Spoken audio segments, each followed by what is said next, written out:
Hi, I'm Micah Clark. Thank you for joining us today. Last week we had a video with Jamie Rittenauer, who ran for governor and performed very well. I wanted to do a similar interview this week with a candidate you may not know because he wasn't running for statewide. He was running in the 6th district, the congressional district just north of Indianapolis. Our guest today is a dear friend of mine. I've known him for years from church. Our families are friends. Max Engling ran for Congress and also performed very well for the amount of money spent. He came in third in a field of 9. So I wanted to talk to him today about how he did so well, a little bit about him so you can know more about him, and just some lessons he may have learned on the campaign trail that would interest pro-family viewers. So thank you. And Max, good to see you. Good to see you too. It's been, Thanks Sunday since we've seen each other. That's right. See each other every week. Well, you ran a great campaign. Thank you. But before we get into that, let's talk a little bit about your background, because there were only 3 candidates, I think, who had federal experience. You, Mark Hurt, and Victoria Spartz, I think, on the Hill. Mark's went back because his brother-in-law was Mark Souder. That's right. I didn't know Mark Hurt. He's been in the office. He's a good friend, too. Of course, I know Chuck Goodrich and Victoria have worked with them and some of the others, but you had experience I think people didn't realize. I remember at a debate, you got up and gave some very strong, powerful answers, and I talked to some people afterwards like, wow, Max really did well. One former legislator said, who do you think won? And I always avoid saying anything. I said, well, I thought Max did well. He said, I thought he did really well. So I thought you performed well, but tell our audience about your background, maybe even going back to what got you interested in politics as a teenager. Yeah. And starting from there. I'd love to do that. So if you pull back the lens a little bit, I'm the second oldest of 8 kids. And there's a whole lot that comes with that. And being the second oldest, you also get a lot of responsibilities young. And so worked from an early age, helped with the family from an early age. We lived in Cicero very early on. And I worked all through going to school. I grew up homeschooled first, but then when I went to college, I was at Ivy Tech taking some dual credits there, and then went down to IUPUI and worked that whole time. But when I was homeschooled, I went to 1 year of public school, and I really wanted to play sports and played baseball and football. And my parents decided, after they saw how much I enjoyed that the best thing for Max would be to pull him out of public school and put him back into a homeschool debate club. And so 16, 17-year-old Max was not overly thrilled with that, but they knew what was right, and it was very beneficial for me. I had a great opportunity to really dive into a lot of policy and politics and what did I believe and why did I believe it. I think that was really the spark that said, wow, I really enjoy trying to figure out some of these solutions and how do we dive into them deep enough to actually find answers. And so that was probably the biggest piece of it there. But then when I was in school, I also was volunteering mostly, but working with a number of campaigns, including Mike Pence when he was running for Congress, and then also for Mitch Daniels, and down in the 7th district with John Elrod's campaign against Andre Carson.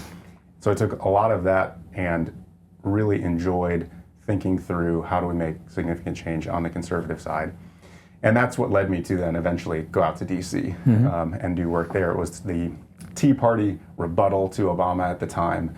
There was a lot of really conservative policy and folks that wanted to make a difference.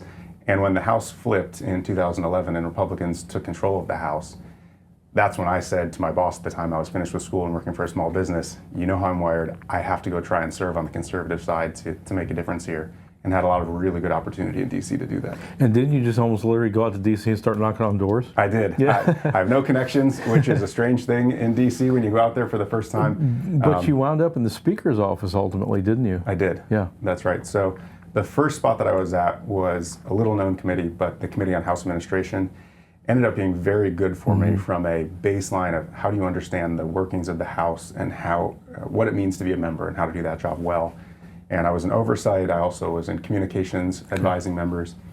And then that whole time, what was very important was the committee would run the orientation program. So a freshman, someone would run their race, they'd win their election in November, and they'd go out to DC, and it's really, okay, now what? And my job was to build the curriculum for what do you learn while you're here? How do we teach you the blocking and tackling? How do you build your budget? How do you hire your staff? How do you communicate well with your constituents?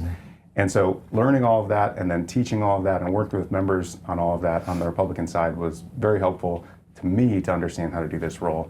And that's a big piece of why the leader at the time decided to ask me to come over to his team in member services role, where you need to know the Republican members well, know what their districts need, what they need legislatively, and how do you put that into the big puzzle to get conservative legislation across the finish line.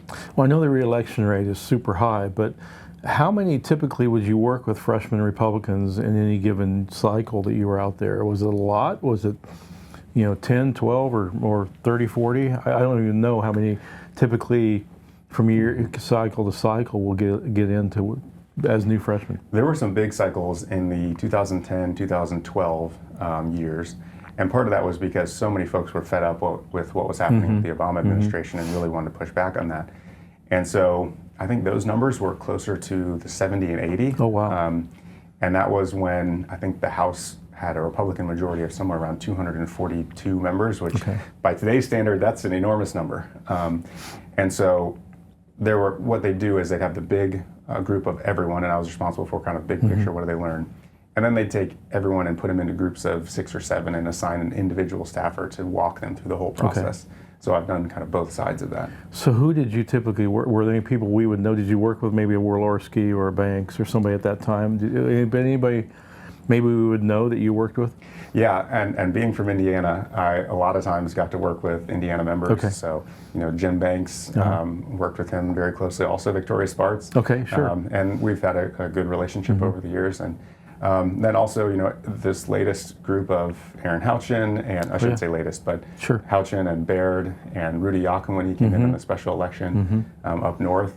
And so it helped a lot to build good relationships with the Indiana delegation as well. So you come back home, you decide to run for Congress. Is there probably the big announcement Victoria's not going to run? Of course, she decided later she would, but for almost at least 6 months or longer, maybe a year, she wasn't going to run. You decide you're going to run for Congress. What led that? Tell us about that process. Yeah, so I had been encouraged to think about doing this a number of years ago. And when we thought it through and prayed it through, my wife and I, it wasn't really right at that time, either professionally or personally, family-wise. And so we passed on making that type of a leap. And I've also never been someone who said, I have to run for Congress, kind of force your way in no matter what happens.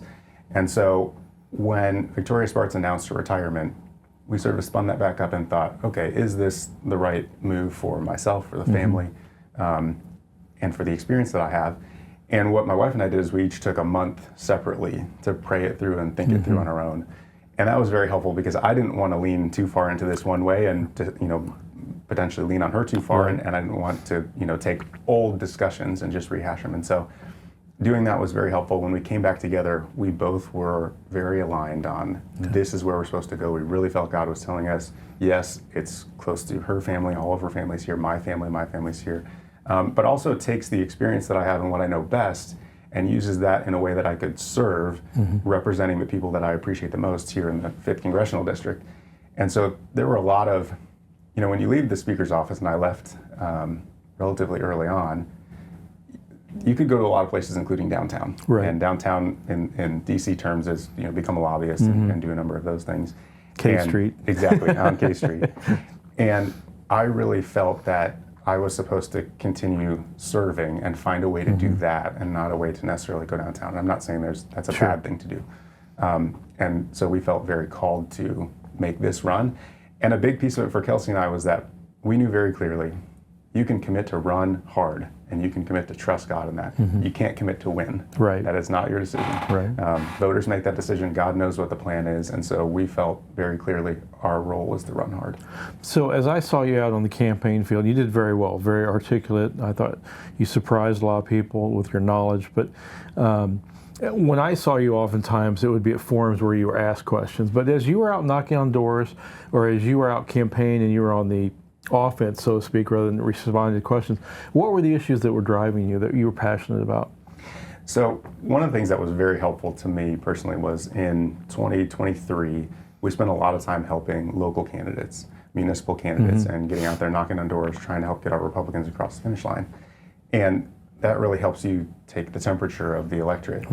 And the biggest things that we saw were, number one, and really far and away number one, was the cost of living. And it affects everyone. And my barometer, and I'd say this a lot on the campaign trail, my barometer is what does a can of black beans cost at Aldi's? Yeah. At Aldi, we buy a lot of black beans, and the price jumped by almost 50 cents in the last year. And that's not sustainable. And people felt that really no matter where you were in the district and no matter what where you were on the economic spectrum. And so that was the number one. And number two was what's happening at the border. Yeah. And that has been a huge issue, partly because it's presented so clearly and it's such an obvious problem and challenge that we have to fix. And a lot of people can see the solutions aren't really that hard. They're right in front of you. You just need a White House and a Congress that understands how to get to work on these things. And so those would be the top two. Okay. And there's a few others that were layered in there. But. Well, you went to the border, if I remember right, in one of your presentations with some members of Congress. What did you see down there? Was it, and I don't know if that was during Biden or Trump. It was probably vastly different between those two administrations. But when were you down there, and what did you see that maybe would be of interest to our audience? I'm sure it's a nightmare down there now. Yes, it is. So I've been down 2 times in the last year and a half or so. Okay. And we went to Texas and to Arizona. And it was interesting seeing both because obviously they're different. In Texas, you had a water crossing, and in Arizona, it was a crossing land, but much more mountainous and just a completely different feel.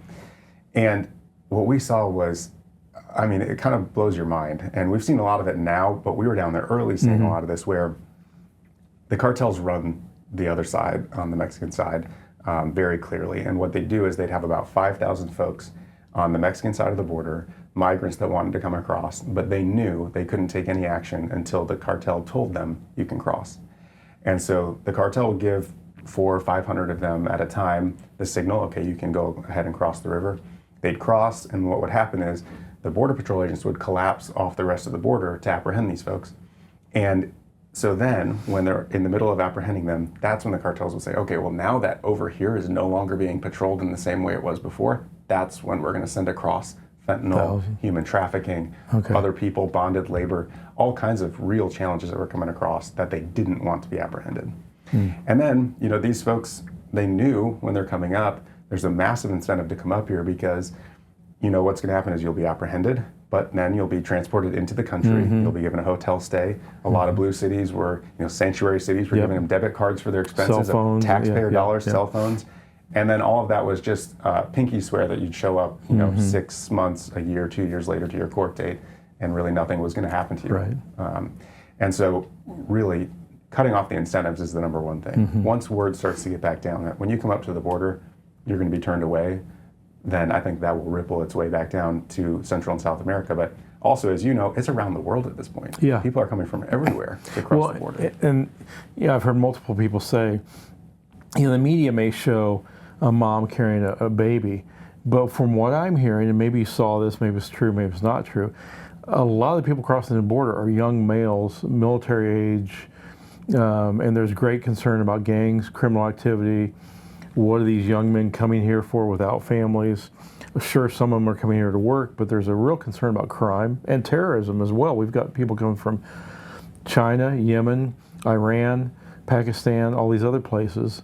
Did you see that kind of, or was it a lot of overabundance of older, say, young men?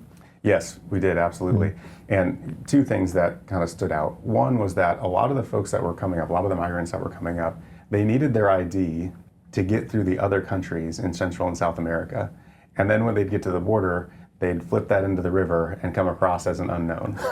And to me, that was mind-blowing. But a lot of those folks were, single males, and a lot of them were in that, 18 to 45 age range. But another thing that we saw was one of the Border Patrol agents told our group of congressional members that they had apprehended, at the time I believe it was at 11 or 13 folks on the terror watch list. And that was the first time that information had come out. And in a press conference, that was stated, and the press said, no, that's not true. We've not heard that. You're lying to us. We don't believe you. And it took 2 or 3 weeks later when they finally realized, oh, it is true. They have found folks that are on the terror watch list. And now today, the last time that I saw the numbers, it was over 300 that had come across that were on the terror watch list. And that's just going up. And that's known. Yeah. Plenty of folks that are coming across that are unknown. Well, and we're hearing terrible stories of women being raped, children being put into sex slavery and things like that. Now, I don't know what we can do about that other than closing the border, but you probably heard those numbers as well, things like that. We did, and a big piece of it is, coyotes, the cartels would have people that transport migrants across for a fee, and a lot of times what they do is say, it costs $8,000 or $12,000, but you don't have to pay us right now, or you can give us a down payment on it. Don't worry, when you get to the United States, you'll earn money, you can pay that off. But of course, why would they want that person to pay it off? Now you're essentially in bonded labor to the cartels inside the United States, and they know where your family's at, they know all of your personal information, and you owe the cartels. And there's so many thousands of people now like that. I've read that the cartels, and we're talking about the drug cartels, what we used to call drug cartels, they're now making more money off human trafficking and carrying and border crossing than they are on drugs. Yes, it's true. It's true, and it's an absolute crisis, and it's kind of mind-boggling that the current administration is so lax on all of this when you look at just purely the humanitarian crisis that we're seeing. Well, then all the national security concerns on top of that, I think, are serious. So you run for Congress, and then Victoria gets back in the race and changes the dynamic some. But even without that, you probably knew Chuck Goodrich, being a state legislator with his business connections, was going to spend a lot of money. But you were outspent dramatically. There were 9 people who ran, I think, and you came in third, which was extremely well. How did you do that with, I don't even know what you spent, but I'm sure it's not multi-millions of dollars, probably in the maybe hundreds of thousands at best, but tell us about how you were so successful in this race with being outspent. I don't know the numbers. Chuck, let's say it's easy that either one of them spent over $10 million, and you may have spent $100,000. I don't know what you spent. Yeah, we spent just south of $200,000. Yeah, so you were outspent, and $200,000 is nothing for a congressional race. Yeah. So I think you're right. So when she announced her retirement, I wasn't getting in the race to primary her. Sure. And she spent almost a full year under that premise of retirement. And I think I knew getting into it, even if she was not in the race, that I needed to come into this leaving it all on the field. And part of that is, one, be very clear about what your policy is and think that through and be able to defend that and speak clearly what you believe. People want that right now. And then the other part was, I was on the campaign trail full time. So I didn't work a job while I was doing this, and because I knew I needed to be everywhere that I possibly could be, take advantage of every opportunity, and really immerse yourself in the district in a way that I think is true to the Constitution, which says this is a representative position, and you need to know the community and be immersed to do that well. And so a big piece of it was when I was in the room with voters, they liked the message that I was bringing of how do you take a conservative perspective, build that policy, and then actually go to DC with the idea of completing that, of working on that and acting on that in a way that was meaningful. And I think so many folks in Washington, and not all by any stretch, but a lot of folks in Washington, it seems that their primary goal is to build their own brand, to get on TV, to say things that will help build their fundraising base and the rest. And there's not as many folks that are willing to say, here's the policy I believe in, I'm going to put my name behind it. We're going to say, let's think through the workable solutions and let's get out there and try and solve those things. And because of the frustration we're seeing across the country on a lot of issues from the Biden administration, I think there's a huge appetite for people that want to see good conservative policy and the ability to get it enacted. Now I'm going to ask you a question. I'm not even sure how to phrase this, but I think I know what you'll say. Because you touched on something about members of Congress wanting to be their own little celebrities. And we can name Matt Gaetz or Marjorie Taylor Greene or AOC, same way, on both sides. But what does that is very difficult when you have a 1 or 2 vote majority, and some of those people who are trying to make their own brand decide to do that by challenging the speaker. And I'm not saying the speaker shouldn't be challenged at times, but I scratch my head. Why would we want to get rid of Johnson or McCarthy and risk giving it to the Democrats? Do people see Congress as dysfunctional right now? I think people absolutely see Congress as dysfunctional right now. And I think you're right. You have to have the perspective that you're going to hold leadership accountable. You have to. Right. And leadership can't just do whatever you want and everyone gets in line. We see that a lot more on the Democratic side when the leaders can just say, hey, here's what we're doing, and everybody march says, in let's go. lockstep. Yeah, exactly. yeah. And so that's one of the wonderful parts about Right. Republicans is you're independent-minded, you think for yourself, you represent your district, and you go do that. Now, that said, it is a huge challenge to say, how do you take what Republicans know needs to happen and get enough people on board to actually get that across the finish line? And I think that's where it's really important to have a leader that says, takes the temperature of the room, understands where the members are coming from, distills that down and says, here's where we're going. And once you put that forward, then you can spend your time saying, what do we need to do to make sure that we've shored this up properly? And a big piece of that is regular order. And so making sure that legislation, when it hits the floor, is single subject bills. Legislation has gone through the committee process. Right. And I think a lot of times people think regular order, and they do think of the big single subject bills, not giving you something, a member something, 24 hours or 3 hours before you need to vote on it. But the committee process is so key to getting the work done right the first time, because that's where you have all these members that are experts in different areas, and they can work through the legislation and say, this is obviously unworkable because of whatever reason that maybe I would have no idea or another member would have no idea, but they do.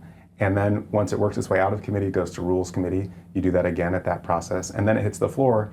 And by then, you may have some amendments that need to come forward to tweak that, but you've got a pretty good piece of legislation that you can get people on board with, and you know where to take their temperature along the way. So I think having accountable leadership that is willing to work through regular order to put good legislation forward is going to be how the House really gets itself back together.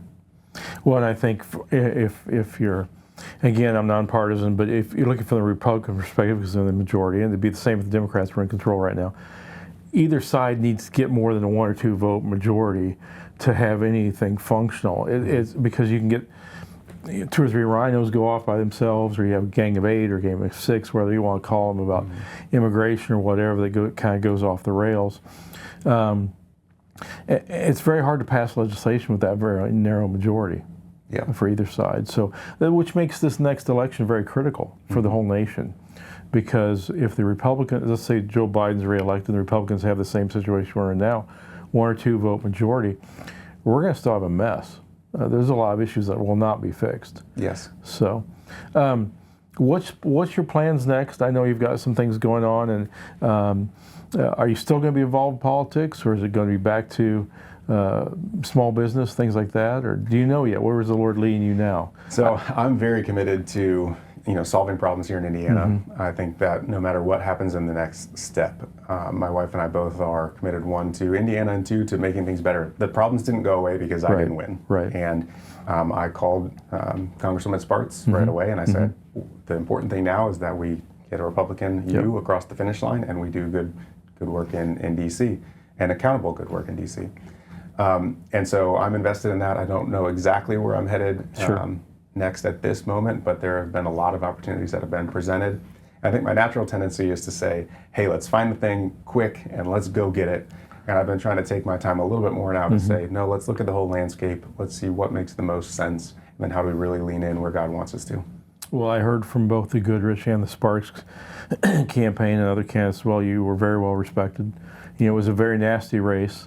Fortunately, you were not shot at. I don't think you were the victim of negative mail. Nope. But there was a lot of negative mail flying around. But I think you performed very well, and you honored the Lord in your faith and in your campaign. And I'm glad to have you on, and glad to have our audience see a little bit more about you, and look forward to what the Lord has in store for you. Well, I appreciate it very much. Thank you for having me. And I do think that running a race that is honoring to God was one of the most important things to me as we embarked on this journey.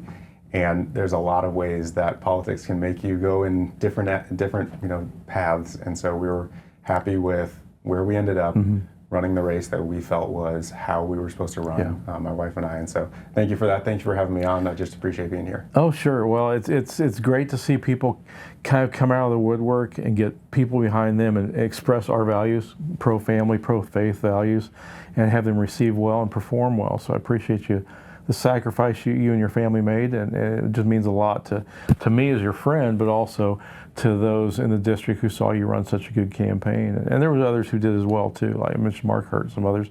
But you excelled for the amount that you were able to spend, and you did quite well. So I appreciate you running and promoting our values. Oh, thank you.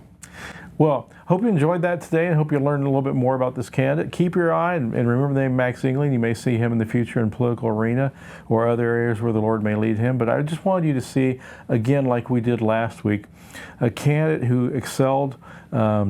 It's not always the money that wins, and it's not always about winning, too. It's also about being faithful and doing what the Lord calls you to do and promoting the message that we try to promote here as well at AFA. So hope you enjoyed that video. I hope you have a wonderful weekend. I'm Micah Clark, American Family Association.